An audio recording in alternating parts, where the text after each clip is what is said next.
You know, some days in life should feel like the crown jewel of all your years of work and sacrifice. The kind of day you picture when your bones ache from long shifts, when your hands crack from labor, when your dreams feel buried under bills.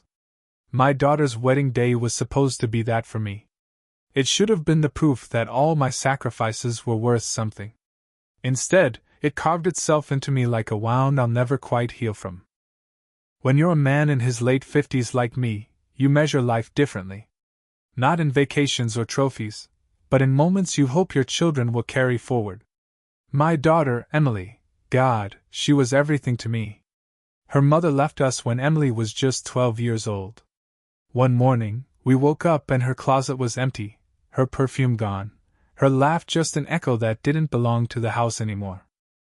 Emily cried until she couldn't breathe, and I swore that day I'd never let her feel abandoned again. I wasn't perfect, but I gave her everything I had. 2 jobs at once, days in the machine shop, nights driving trucks.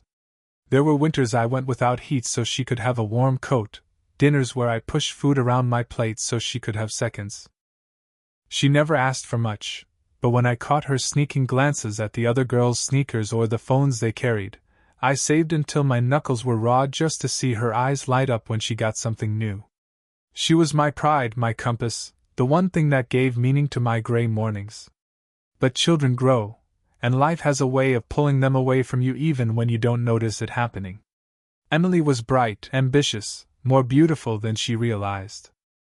When she brought home Mark, the man who'd one day stand waiting for her at the altar, I didn't think much at first. He was polite, respectful, the type of boy who looked you in the eye when he shook your hand. But behind that handshake was a family that had money, real money.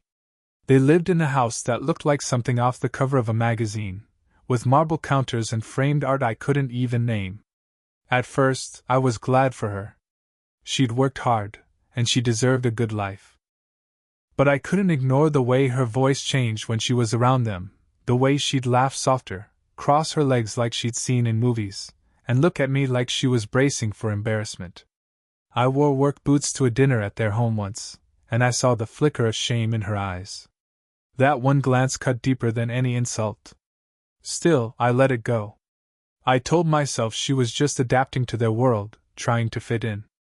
Every parent wants their kid to reach higher than they did, don't they? The wedding was a world I had never stepped into before. They rented a grand hall in the city, the kind where crystal chandeliers glowed like frozen fireworks above the crowd.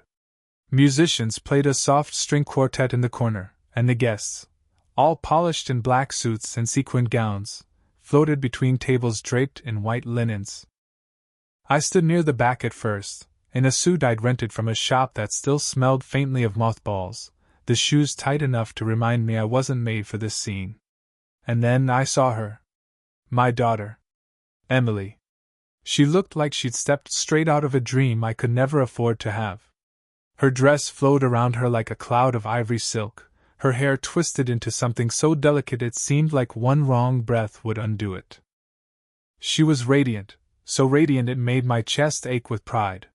For a moment, I thought maybe all my worries had been in my head.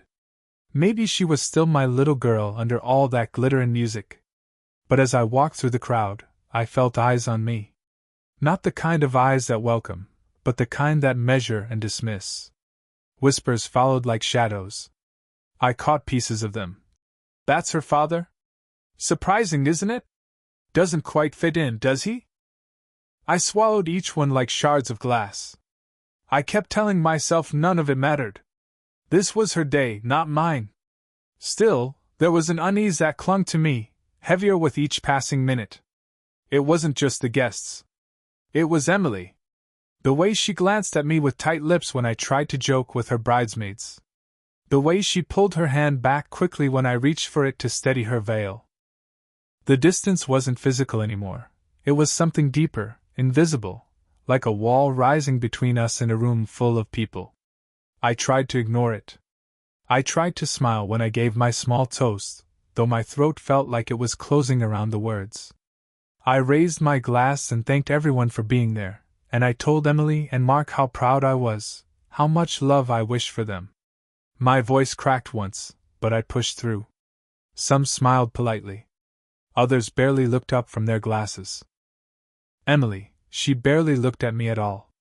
I didn't know then that humiliation was waiting just around the corner. I didn't know my daughter was about to turn her back on me, in front of everyone I had worked my whole life to prove myself to. And I didn't know that the one man who would bring the truth crashing down wasn't me. It was her new father-in-law. Sometimes you can sense the storm before a single drop of rain falls. That's how the reception felt to me, a room filled with glittering laughter and clinking glasses, but beneath it all, a heaviness I couldn't shake. I knew something was brewing, though I couldn't name it yet. After the ceremony, the guests gathered in the grand hall, waiting for the music, the first dances, the toasts. Everything around me was polished, flawless, the kind of event you only see in magazines. For everyone else, it was magic. For me, it was a room that seemed to spotlight every crack in my life. I sat at my table alone, watching Emily float from one guest to another. She looked like she belonged in their world, her smile practiced, her gestures refined. Each time she passed my way, her eyes flicked over me quickly, like I was a detail she wished no one noticed. I told myself it was just the nerves of being a bride. But when she laughed with Mark's parents, clinging to his mother's arm like it was the most natural thing in the world, I felt a stab in my chest. I realized she never clung to me like that. Then came the speeches. Mark's best man stood first. He was charming, witty, telling stories that had the room roaring with laughter. Then Mark's father spoke, measured, dignified, with just the right amount of humor. He painted a picture of a son raised in a home full of values, a boy who'd grown into a man ready to start a family of his own. The guests applauded as if he were a politician, and I sat there, shrinking into my chair. Finally, it was Emily's turn. She stepped up to the microphone, her dress shimmering beneath the lights, and for a heartbeat, I thought maybe, just maybe, she'd look my way, smile at me, and mention the years we'd spent together, the struggles I'd carried on my shoulders so she could stand here today. But the words that left her mouth were knives wrapped in silk. She thanked Mark.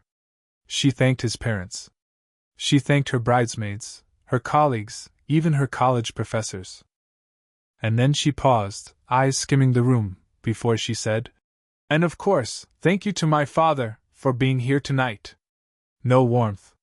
No pride. Just the barest acknowledgement, as if she were obliged to mention me and couldn't wait to move past it. The crowd clapped politely, and she moved on, her smile growing wider as she returned to praising Mark's family. My name had passed through her lips like a duty, not a devotion. I felt my throat close. For years, I'd pictured this day and thought she'd say something, anything, that showed she remembered the nights I stayed up sewing the holes in her coat, the weekends I skipped sleep to make sure she had food on the table. But in that moment, I wasn't her father. I was just a man taking up space. When the dance began, I waited for my chance. The father-daughter dance, it was supposed to be ours. The one moment carved out for me, where the rest of the room faded and it was just her and I, moving slowly to a song we'd chosen together. At least, that's how I imagined it. But when the DJ announced the dance, Emily didn't look my way. She walked straight into Mark's arms, laughing, spinning as the music filled the hall. The crowd cheered, but my ears rang with silence. I sat there, frozen, trying to understand what had just happened. Then, halfway through the song, she did something that nearly buckled my knees. She turned toward the crowd, motioned to Mark's father, and called him onto the dance floor. He joined them with an easy smile, and together they moved in a circle, Emily leaning against him as if he had always been her protector. My stomach dropped. That was supposed to be me. A murmur rippled through the guests, and though no one said it outright, I knew what they were thinking, that she was closer to Mark's family than her own father. And in that moment I felt it too. I stood up, intending to leave, but something kept me rooted to the floor. Maybe pride, maybe stubbornness, maybe the desperate hope that she'd glance my way, see me standing there, and realize what she'd done. But her eyes never found mine. Instead, whispers began again, sharper this time. I heard a woman at the next table whisper, I thought her father was supposed to dance with her. Another voice answered. Maybe she didn't want him to. You know how families can be. I clenched my jaw until it ached. The humiliation burned so hot in my chest I thought I might collapse. And yet, even as I stood in that hall, swallowed by shame, I had no idea the truth was about to surface. A truth so heavy it would shatter the version of me my daughter had built in her mind, and it wouldn't come from my lips, but from the man she thought she admired most, her new father-in-law. Because sometimes betrayal doesn't come quietly. Sometimes it erupts in front of the very people who once looked down on you. And I was about to watch it unfold. There's a strange numbness that settles in when humiliation digs its claws into you. It's not just shame, it's like your skin doesn't quite fit anymore, like the whole room is too bright, too loud, and yet every sound cuts straight to your bones. That's how I felt after watching my daughter dance with her new father-in-law instead of me. I sat back down, gripping the edge of the table so hard my knuckles turned white.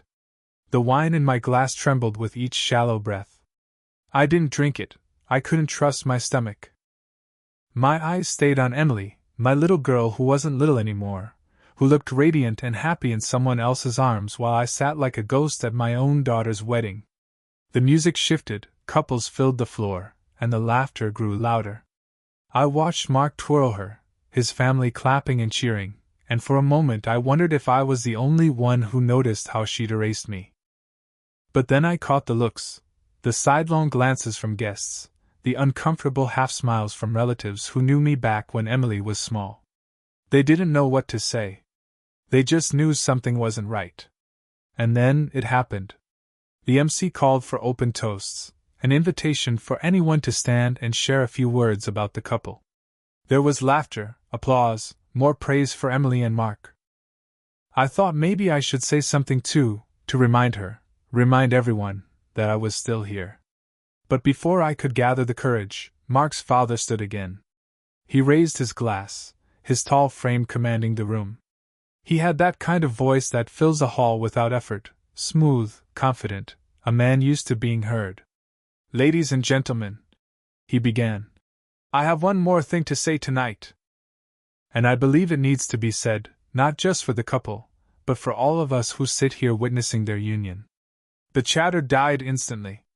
Everyone turned toward him, glasses halfway to their lips. Emily beamed, proud to see him speaking again. She rested her hand on his arm like a daughter claiming a father. That sight alone burned, but then his next words froze the air in my lungs. I want to talk, he said slowly, his eyes sweeping the room. About the man sitting quietly among us tonight. The man who has been treated as though he doesn't belong here. My heart stumbled in my chest. He was looking right at me. The crowd shifted. Some turned their heads toward me, eyebrows raised.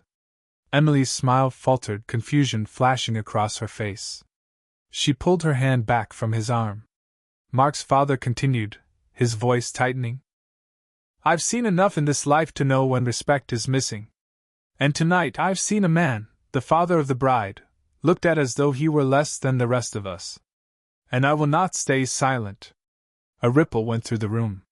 Whispers started, but he held up a hand and the silence came back, thick and expectant. This man, he said, pointing at me, is not someone to be dismissed. He is not someone to be pitied. He is not someone to be looked down upon because his suit is rented or his shoes are worn. He is the reason this woman, he turned and gestured toward Emily, who now looked stunned, is standing here at all. My chest tightened. I wanted to shrink away, but I couldn't move. Every eye in the hall was on me, waiting, judging, some perhaps already realizing they'd been wrong. Mark's father lowered his glass, his expression hardening. Do you know what I learned about him? He raised his daughter alone after her mother walked out. He worked 2 jobs, gave up his comfort, his sleep, his health, so that she could stand here today in the finest dress, surrounded by luxury. He built her future out of his own broken hands. And what has he received in return tonight? His voice rose. Barely a word. Barely a glance. And I'll tell you this, It's a shame to see such devotion forgotten in the place where it should have been honored most. The silence that followed was unbearable.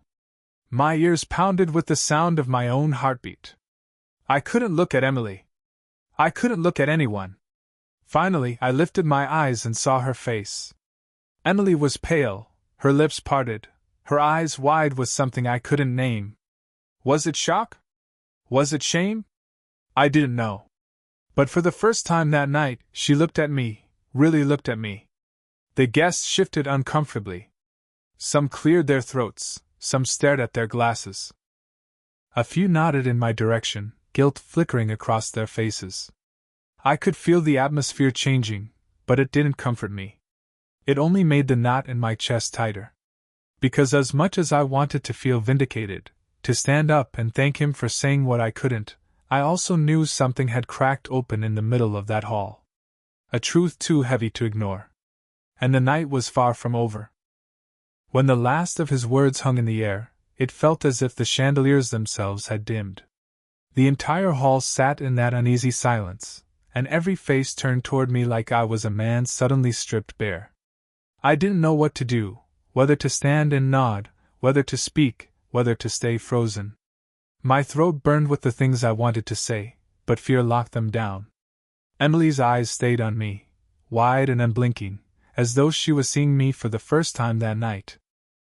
Mark's father placed the microphone back on the stand, his glass still raised, and then slowly lowered himself into his chair.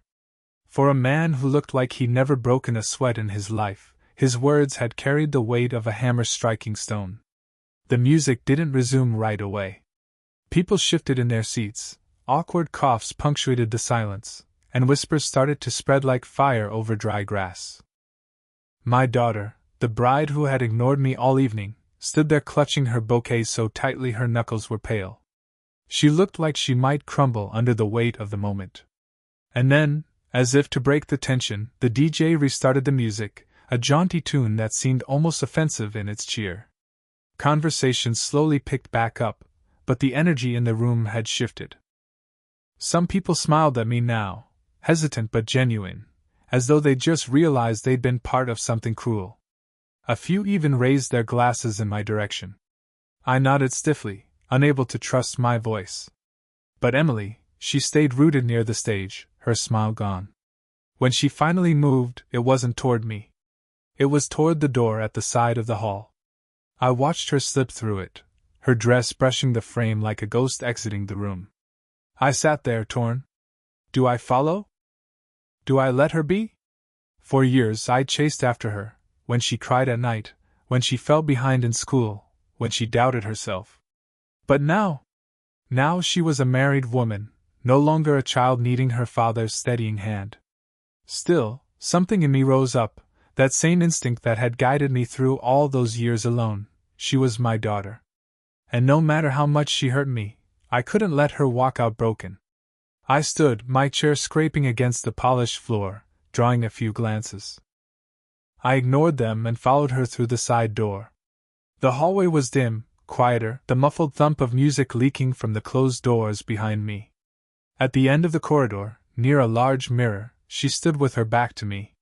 Her shoulders trembled, her hands gripping the bouquet so hard petals fell one by one onto the tiled floor. "Emily," I said softly. She turned, her eyes red, her makeup smudged at the corners. She looked younger suddenly, not the poised woman who had stood before the crowd but the girl I once held through nightmares. But when she spoke, her words stabbed deeper than anything I'd heard before. "Why did he do that?" she hissed. "Why did he embarrass me like that? Why did you let him?" I blinked stunned. "Embarrass you?" "Emily, he told the truth." "The truth?" Her voice cracked. "You think I wanted all of them to hear about how poor we were? About how pathetic our life was compared to theirs? Do you know how hard I've worked to finally feel like I belong here? And then he puts it all out there for everyone to whisper about. And you just sat there." Her words hit me like blows. "Pathetic?" I repeated, my chest tightening. "Emily, those years weren't pathetic. They were survival. They were love. Everything I did, every single thing, was for you. She looked away, tears streaking her cheeks. You don't understand. You never will. You think sacrifice is all that matters. But I wanted to be normal. To not feel like everyone else had something we didn't. To not have to hide the fact that my mom left, that my dad was always tired, always worn down. I stepped closer, my hands trembling. And you think pretending erases that? You think ignoring me tonight makes you part of their world? Emily, blood doesn't disappear because you're embarrassed of it. Her chin quivered, and for a long moment neither of us spoke. The silence between us was heavier than any words could be. Finally, she whispered, I just wanted to feel like I wasn't less. I wanted to take her into my arms, to remind her of every victory we had together, no matter how small. But I knew this wasn't something a hug could fix. This was years of pain she'd buried, only to have it dragged into the light in front of everyone. Before I could answer, the door at the end of the hall opened. Mark stepped in, his expression tense. He looked between us, sensing the air thick with everything unsaid. He walked to Emily, putting an arm around her, shielding her as if from me. And that, more than anything, told me the night was far from finished. Because betrayal doesn't just sting when it comes from your child. It cuts deeper when you see her choose someone else's embrace over yours. And in that moment, I realized this was no longer just about humiliation. This was about losing her entirely. There's a particular kind of pain when you realize the child you raised now looks at someone else as their protector. Seeing Emily lean into Mark's arms in that hallway, it hollowed me out. For years, I was the one who held her when she was afraid, the one who told her the world couldn't break her as long as I was there. And now? Now it was as if my presence meant nothing at all. Mark kept his eyes on me, steady and cold, the way a man looks when he's already decided who the enemy is. He held Emily close, shielding her as though I were the threat. My throat tightened at the sight. What's going on here? He asked finally, his voice calm but with an edge. Emily didn't answer. She just pressed her face into his shoulder, her sobs muffled. Mark's hand stroked her hair, his posture stiff, his eyes never leaving mine. She's upset, I said quietly. And she has every right to be. But so do I. Mark frowned. You've had your chance to say your piece. Tonight is supposed to be about us, not about. He stopped himself, glancing at Emily. Not about what? I pressed, my voice low. His jaw flexed. Not about dragging old struggles into the spotlight. We don't need to relive your history tonight. This is supposed to be a celebration. My blood heated. History? You mean the years I spent breaking my back so she could stand here at all? That history? Emily pulled back from his shoulder then, her eyes swollen and wet. Dad, please. Just stop. That word, Dad, for a fleeting second it softened me. But the way she said it, sharp and weary, made it clear she wasn't calling me Dad out of love. It was an obligation, a label she couldn't erase but wished she could.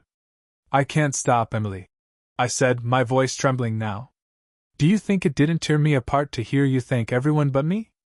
To watch you dance with him while I sat like a stranger in the corner? Do you think I didn't hear every whisper in that hall? That I didn't feel the shame burning through me? Tears welled in her eyes again, but she shook her head. I didn't mean to hurt you. I didn't want them to see us as less. Don't you understand? I wanted them to respect me. And if they knew too much about where I came from. Mark interrupted, his arm tightening around her. Emily, you don't have to explain. He looked at me, his gaze sharp. You've done enough tonight. Maybe it's best if you leave before things get worse. That hit me like a fist to the chest. Leave? At my daughter's wedding? After everything? I took a step forward, my hands curling into fists at my sides. You think you get to decide when I walk away from her? You've known her a few years. I've known her every second of her life. Don't stand there and tell me to leave as if I'm the problem. Emily's lips trembled, caught between us. She looked at Mark, then back at me. I saw the conflict in her eyes, but I also saw something else, fear. Fear that I'd ruin the night, fear that I'd confirm every insecurity she carried about her past.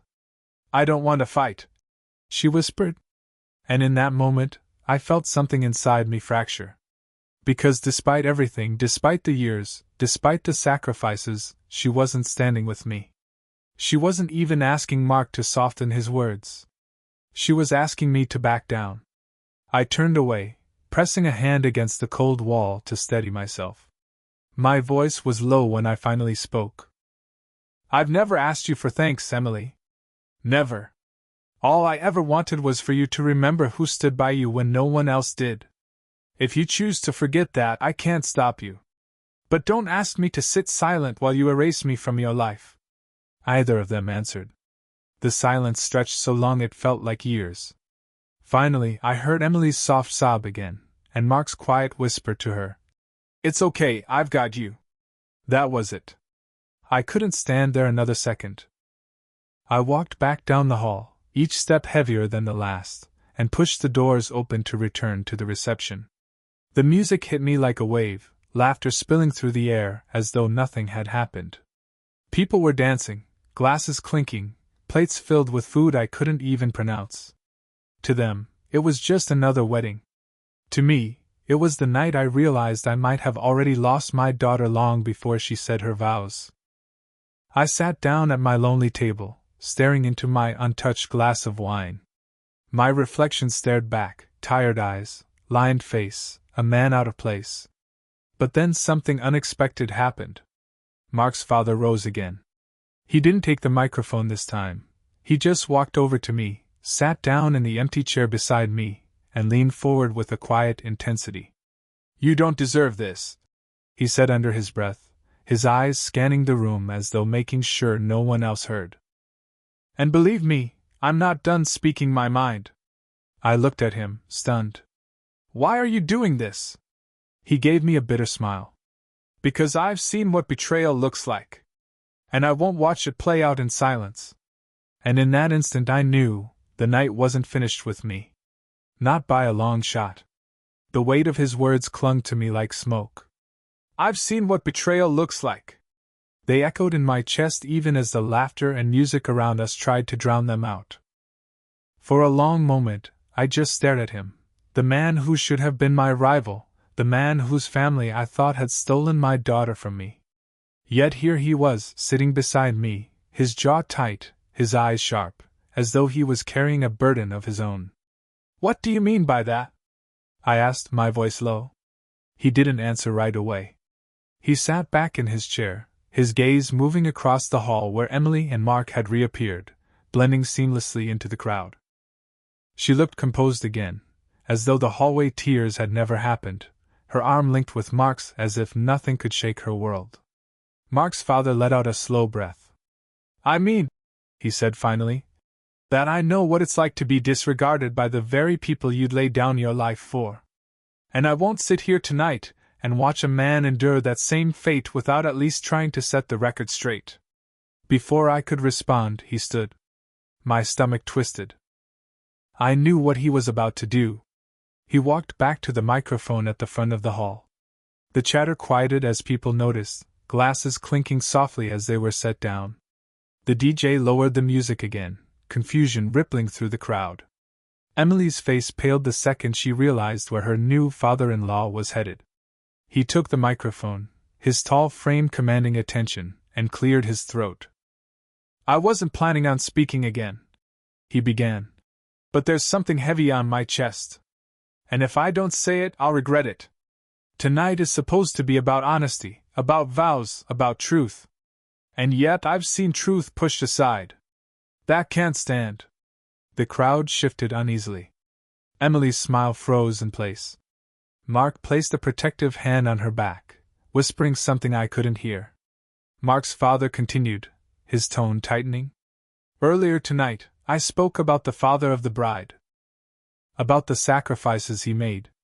About the respect he deserves. And now I need to go further, because I've heard enough whispers to know some of you think you understand this man. You don't. You don't know the nights he gave up, the things he lost, the betrayal he endured so his daughter could stand here in this dress smiling. You don't know the price he paid, because the one who should have carried half the load walked away without looking back. A collective gasp rippled through the guests. All eyes snapped to Emily. Her hands shook around her bouquet, her lips parting, panic flickering in her gaze. "Stop," she whispered under her breath, though the microphone was too far to catch it. But Mark's father didn't stop. His voice only grew stronger. "You all see the glamour tonight, the chandeliers, the music, the fine clothes. But you don't see the years before this. You don't see a 12-year-old girl abandoned by her mother, raised by a man who worked himself to the bone to keep her afloat. A man who should have been honored this evening, yet was pushed aside as though he were nothing. That isn't just an oversight. That is betrayal." The word hung in the air like a thunderclap. Betrayal. Some guests murmured, shifting in their chairs. A few looked openly at Emily now, their expressions tinged with judgment. Mark stiffened beside her, his jaw tight, his arm around her as though he could shield her from the weight of those stares. I sat frozen, my hands gripping the edge of the table, my heart pounding. A part of me wanted to leap up and stop him, to protect Emily from the shame unraveling around her. But another part, an aching, wounded part, sat still and listened. Because wasn't this what I'd wanted all night? For someone else to see me? For someone else to speak the words I couldn't? Emily finally broke. She stormed forward, her heels striking the floor like gunshots. She grabbed the microphone from his hand, her face flushed with anger and desperation. "That's enough!" she cried, her voice trembling but loud. "You don't know what you're talking about. You don't know what it was like for me growing up with him. Always tired, always grumpy, never enough money, never fitting in. Do you think I wanted to relive that tonight? Do you think I wanted everyone to pity me?" The room fell into a stunned silence. Her words echoed off the high walls, raw and cutting. I stood slowly, my chair scraping the floor. My voice came out steadier than I felt. "Emily." She spun toward me, tears streaking her cheeks. "Why couldn't you just let me have one perfect night? Why did you have to let him humiliate me like this?" Her words sliced through me. The room blurred, faces turning into smudges of color. But before I could answer, Mark's father stepped closer again, his voice calm but hard. "She's not humiliated because of you," he said firmly. "She's humiliated because she tried to erase the truth. And truth doesn't disappear just because you don't like how it looks in the mirror." The crowd gasped again. Emily dropped the microphone, the sound reverberating like a crack of thunder. She covered her face with her hands, and Mark rushed to guide her away from the stage. I stood there, trembling, torn between running to her and collapsing under the weight of the moment. The truth was out now, raw and unpolished, laid bare for everyone to see. But whether it would heal anything, or destroy what little I had left with her, I didn't yet know. And as I looked around the hall, at all the faces that had once judged me, I realized something chilling: the night wasn't close to over. If part 6 was the crack in the glass, part 7 was when it shattered. The microphone still lay on the floor where Emily had dropped it, the sharp sound of its fall echoing in my ears long after. The hall was a storm of silence, too many people holding their breath at once, too many eyes darting between me, Emily, and her new in-laws. It wasn't just a wedding anymore. It was a spectacle, and I was at the center of it. Mark was the first to act. He bent to retrieve the microphone, placed it carefully back on the stand, and then turned to the crowd with a tight smile. "Ladies and gentlemen," he said, voice straining for calm, "let's not forget why we're here. Tonight is about love, not whatever this has turned into." But his voice lacked conviction. Everyone could feel the weight of what had just been exposed. The betrayal wasn't just whispered between us anymore. It was painted across the room for all to see. Emily, her face streaked with tears, clung to his arm. She looked like she wanted to disappear, to dissolve into the floor and escape the shame pressing down on her. And for the first time that evening, my heart twisted with pity instead of anger. She was still my daughter, even if she had wounded me more deeply than anyone else could. I took a step forward, my voice low but carrying. Emily, I never wanted this. I didn't ask him to speak. I didn't come here to shame you. I came here to see my daughter Mary, to see you happy. That's all I ever wanted. She turned toward me, her eyes blazing through the tears. Happy? Do you even know what that means for me? Do you know how hard I've tried to run from those years, those nights of counting coins, of pretending everything was fine when it wasn't? I wanted one night where I didn't feel like the poor girl with the tired dad. One night where I belong. And now, her voice cracked. Now everyone sees me as nothing more than that again. The words hit me harder than any punch ever had. The poor girl with the tired dad. That's how she remembered me. Not as the man who carried her through, but as the weight she dragged behind her. A murmur swept through the guests. Some shook their heads at her, others glanced at me with sympathy, but it didn't matter. The wound was already carved deep. Mark's father stepped in again, his tone sharper this time. Emily, you speak as though shame is your inheritance. But it isn't. Sacrifice is. Love is. You dishonor both when you pretend your father was a burden rather than the reason you survived. Emily flinched, but she didn't answer. Mark held her tighter, glaring at his father now. That's enough, he said firmly. This isn't your fight. Isn't it? His father countered, his eyes narrowing. I won't sit in a hall filled with people who praise facades while a man who gave everything is spit on by his own flesh and blood. If you don't like my words, son, maybe it's because you know they're true. The tension between them crackled like lightning. Mark squared his shoulders, caught between defending his wife and challenging his father. Emily buried her face against him, her sobs muffled but audible. And I stood there, caught in the middle, every nerve in my body raw. I wanted to scream, to lash out, to tell them all to stop. But the truth was, part of me wanted them to keep going, because for the first time in years, someone else was carrying my burden, speaking the things I never dared to. Then, out of the corner of my eye, I noticed the guests. Some whispered to one another, their eyes cutting to Emily with judgment, their lips pursed with disapproval. Others nodded toward me, their gazes soft with pity and respect. The tide was turning, but it wasn't bringing me peace. It was drowning her. And I realized with a sick twist in my gut, this wasn't victory. This was destruction. I raised my hand, my voice breaking as I spoke. Enough. Please. The hall quieted again. Mark's father stepped back, his chest heaving, while Mark held Emily as if she might shatter. I forced myself to steady my breathing, to find words that wouldn't tear her further apart. I never wanted you to feel ashamed of me, Emily, I said slowly, each word heavy as stone. Yes, I was tired. Yes, we struggled. But I never saw those years as a curse. I saw them as proof that we made it together. You and me, against everything. If you see it differently, I can't change that. But don't think for a second that I regret a single sacrifice I made for you. Emily's sobs quieted, but she didn't meet my eyes. For a long moment, the hall was silent. Then the music started again, almost reluctantly, as though the night itself wanted to move forward. Guests began to stir, conversations resuming in hushed tones. The spell was broken, but the damage lingered like a shadow over every table. I sat back down, my body heavy, my heart hollow. Across the hall, Emily stayed pressed against Mark, refusing to look my way. Mark's father remained standing, his jaw tight, his eyes fixed on me as if silently telling me, it's not over. And I knew he was right. The truth had been dragged into the open, but truths like these don't heal easily. They fester. They twist. They demand more before they finally settle. That night, under the glittering chandeliers, surrounded by strangers who now knew too much of our story, I realized something brutal. This wedding wasn't the beginning of her new life.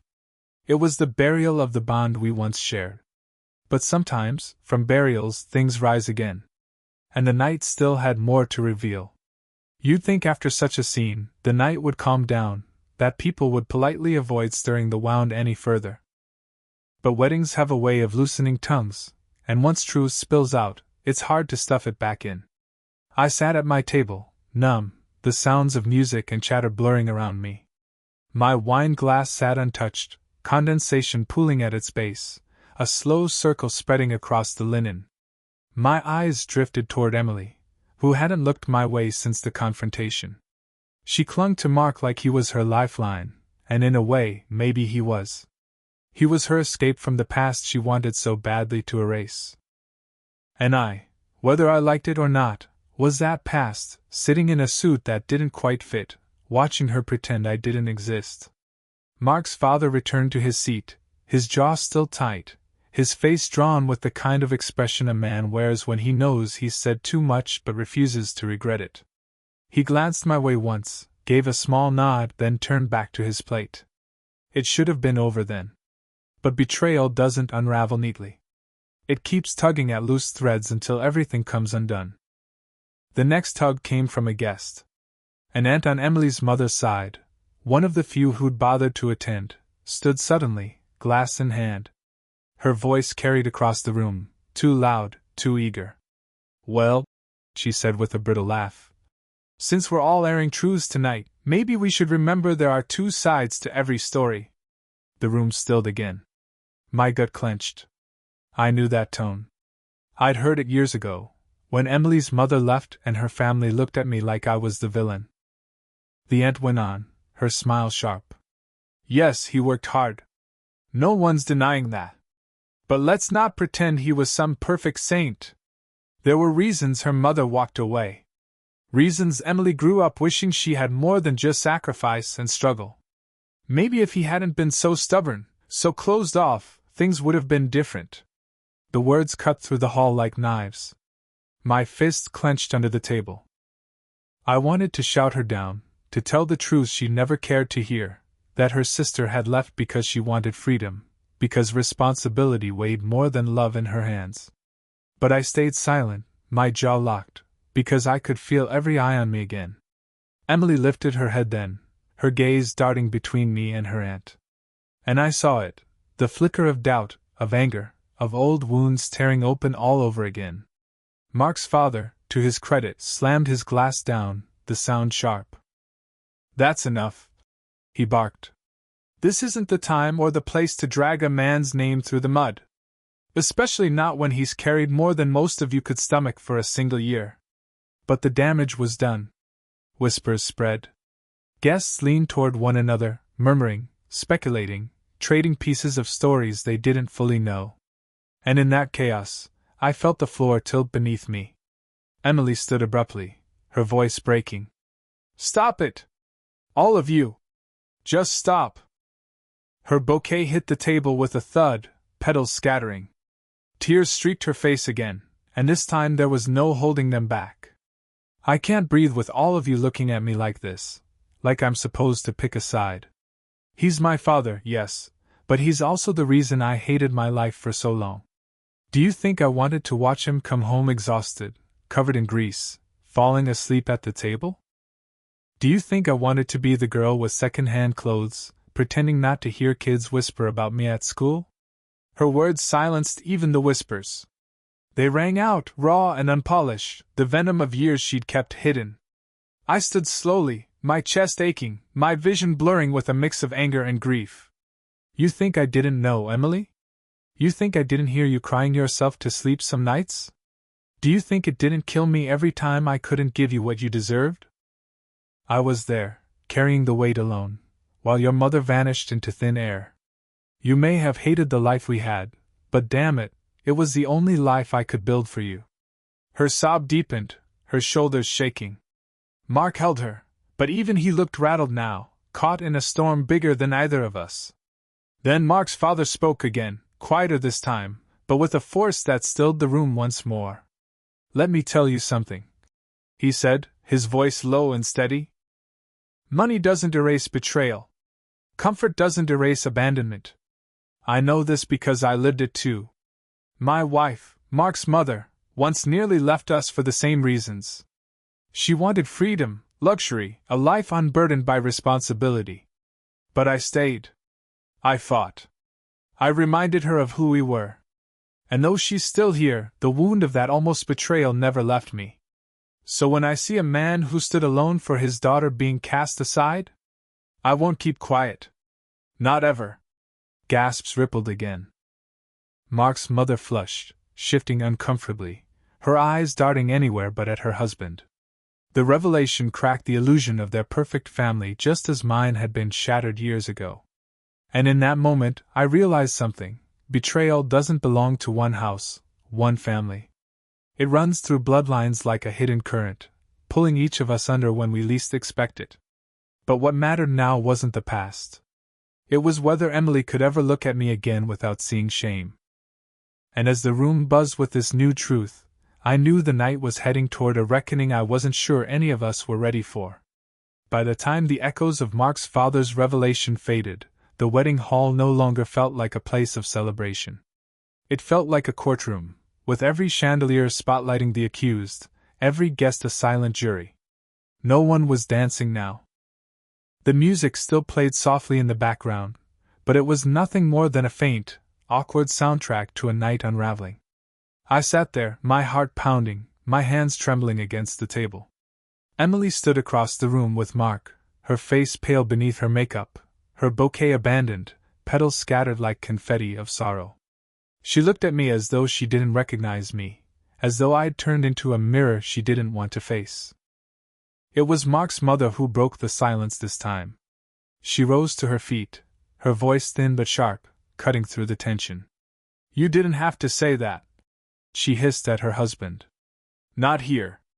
Not now." Her husband turned toward her, his eyes blazing. "If not here, then when? When another man sits silent while the world spits on him? No. I won't let this night bury truth beneath champagne and silk." Their argument sparked fresh murmurs. The illusion of their perfect family was crumbling, and the guests shifted uncomfortably, caught between fascination and shame. And then Emily snapped. "Enough!" she screamed, her voice cracking. She stepped forward, her gown dragging behind her like a heavy chain. Her eyes locked on me. "Do you see what's happening? Do you see what you've caused?" This was supposed to be the happiest day of my life, and instead, it's become a stage for your misery, for your bitterness, for every wound you've carried since Mom left. Why couldn't you just let me have this one day? Why couldn't you stay quiet, just once? The words sliced through me. My throat tightened, my chest heaving. I stood slowly, my chair scraping the polished floor, and for the first time that night, I didn't care about the audience. I didn't care about the whispers or the pity or the judgment. I looked only at her, my daughter, my Emily. "You think this is about me?" I said, my voice trembling but loud enough to carry. "You think I wanted this? I wanted nothing more than to sit quietly in the back, to smile at you walking down the aisle, to remember that little girl who once said I was her hero. But you erased me before I even walked through the door. You erased me when you thanked everyone but me, when you gave my dance to another man, when you looked at me like I was a stain on your perfect night." Her lip quivered, but she didn't look away. I took a step closer, my voice growing steadier. "You talk about shame, Emily. Do you know what real shame is? It's watching your daughter grow up and realizing she thinks the years you spent breaking your back for her were nothing but a burden she had to carry. You think I didn't hear those whispers at school? You think I didn't see the looks? Do you know how many times I wanted to collapse, to give up, but didn't, because you needed me to keep standing? Every wrinkle on my face, every scar on my hands, every ache in my bones, that's your inheritance. Not shame. Love. Sacrifice. And if you can't see that, then maybe I failed you after all." The room was silent, save for the faint sobbing of someone at a table nearby. Emily shook her head, tears spilling freely now. "I didn't ask for any of that. I didn't want you to break yourself for me. I just wanted," her voice faltered, "I just wanted a normal life. A mother who stayed. A father who wasn't always so tired. Do you know how lonely it was, even with you there?" Her words crushed me. Not because they were cruel, but because they were true. I'd been there every day, but always half broken, always stretched thin. She had lived with my presence and my exhaustion in equal measure, and maybe that had left scars I never saw. I swallowed hard. Maybe I wasn't the father you wanted. But I was the only one you had.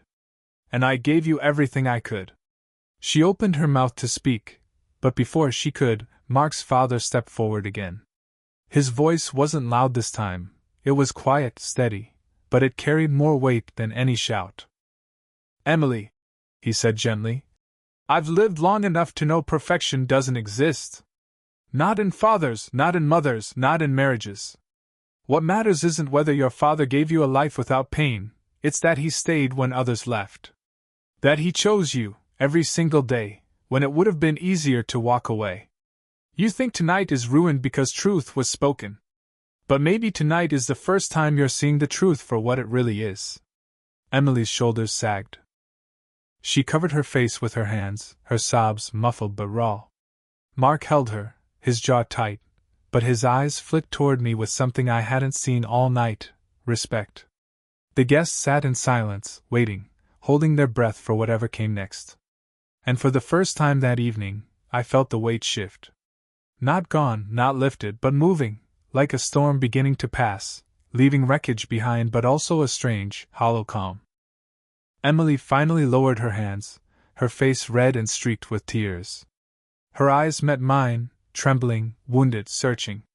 And in that moment, I realized the next words she spoke would decide everything, whether the bond between us could be salvaged, or whether this night would be the grave where it lay buried forever.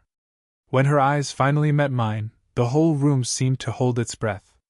The chandeliers flickered in the draft of silence, every guest sitting frozen, waiting for Emily's verdict. My heart pounded so loud I could hardly hear the music still droning in the background. Her lips parted, trembling, and for a moment I thought she'd lash out again, that she'd hurl another arrow at me, another reminder that I was the tired father she wished she could have hidden away. But instead, her voice cracked into something raw, something broken. "I don't know how to forgive you," she whispered. The words sliced me open, but there was a softness in them I hadn't expected. Not anger. Not hatred. Just confusion, grief, exhaustion. I stepped closer, my hands shaking, my voice carrying across the room though I barely raised it. "Emily, I never asked for forgiveness. I only ever wanted your love. If all you see when you look at me is the man who couldn't give you everything, then that's on me. But don't mistake sacrifice for failure. Don't mistake love for shame." She pressed her hands to her face again, her shoulders trembling. Mark held her, torn between shielding her and letting her stand on her own. Finally, she pushed him gently aside. She stood alone, her gown heavy with the weight of the moment, her face streaked but strong. Her eyes met mine again. "You're right. You stayed. You always stayed. And maybe I hated that because it reminded me of what I didn't have. Maybe I took it out on you because you were the only one left to blame." The words hit me like rain on scorched earth, painful, but cleansing. I swallowed hard, forcing back the tide of emotion rising in my chest. "I can live with being blamed," I said softly.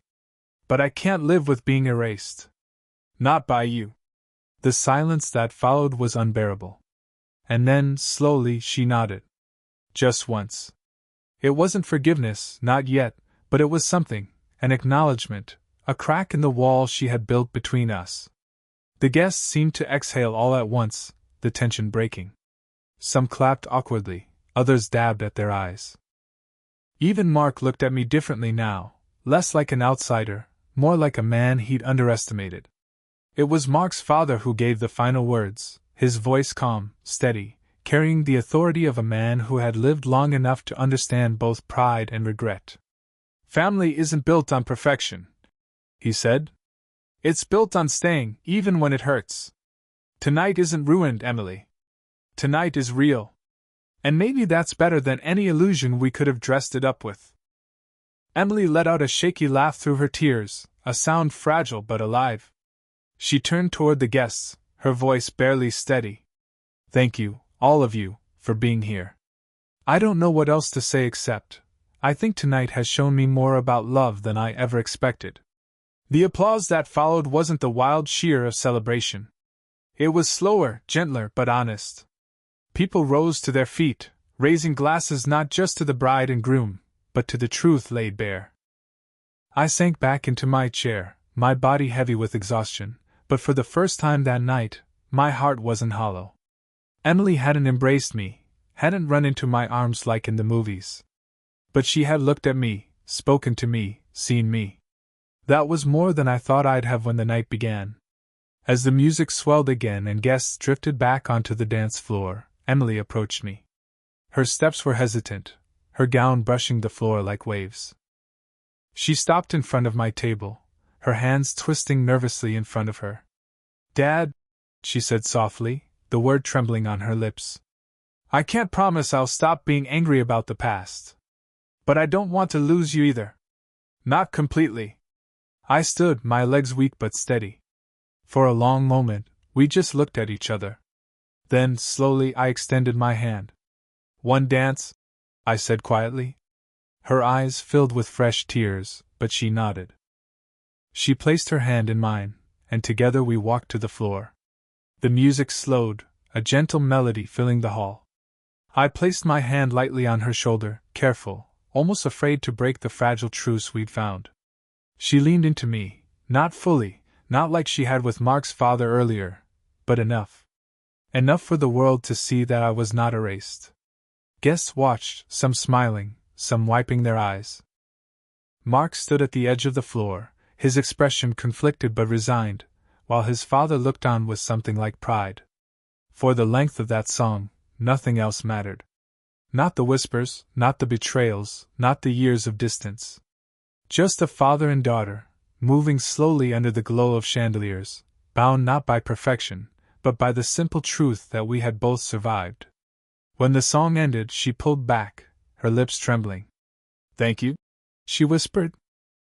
I nodded, my throat too tight to speak. And as I stepped back into the shadows of the hall, I realized something I hadn't before. This night hadn't humiliated me, it had revealed me. And though the road ahead with Emily would be long and uncertain, one thing was finally clear: the truth, once spoken, could not be buried again. It would live between us, not as a curse, but as the first fragile step towards something new. That was my story. Now I'd like to hear yours. Share it in the comments below.